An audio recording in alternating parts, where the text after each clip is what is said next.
സുബ്രഹ്മണ്യത്തിൻ്റെ പേരിൽ കേസെടുത്തത് കലാപമുണ്ടാക്കാൻ ശ്രമിക്കുന്ന എന്ന രീതിയിൽ തെറ്റിദ്ധാരണ പരത്താൻ ശ്രമിച്ചു ഒരു ചിത്രം വെച്ച് എന്നാണെങ്കിൽ ഈ കാര്യത്തിലും കേസെടുക്കണം സർക്കാർ. അതാണ് രീതി, അതാണ് മര്യാദ. ഒരാളെ പേര് വെച്ച് തിരിച്ചറിഞ്ഞ് അയാൾ തീവ്രവാദിയാണെന്ന് മുദ്ര കുത്തുന്നത് എവിടുത്തെ രീതിയാണ്? അതങ്ങ് നോർത്ത് ഇന്ത്യയിലെ രീതിയാണ്.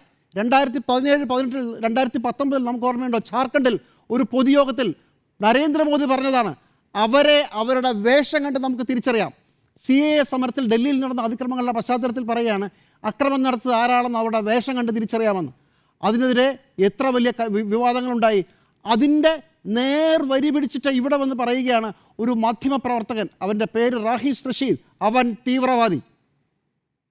മതത്തിൻ്റെ പേരിൽ ഒരു മനുഷ്യനെ തീവ്രവാദി എന്ന് വിളിച്ചിട്ട് 24-12 മണിക്കൂർ അവസാനിക്കാൻ പോവുകയാണ്. കേരളമാണിത്.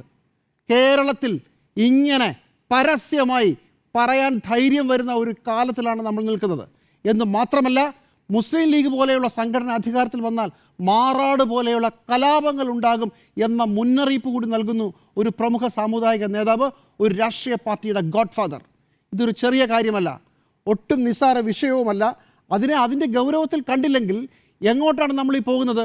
വെള്ളാപ്പള്ളി നടേശനെ കാറിൽ കയറ്റുകയോ ഷോൾ ഇടുകയോ യോഗത്തിൽ അദ്ദേഹം ഗംഭീര കക്ഷിയാണെന്ന് 30 വർഷം അദ്ദേഹം ഒരു സംഘടനയുടെ തലപ്പത്തിരിക്കുന്ന വലിയ കാര്യമാണെന്നുള്ള എന്ത് വേണമെങ്കിലും പറഞ്ഞോളൂ.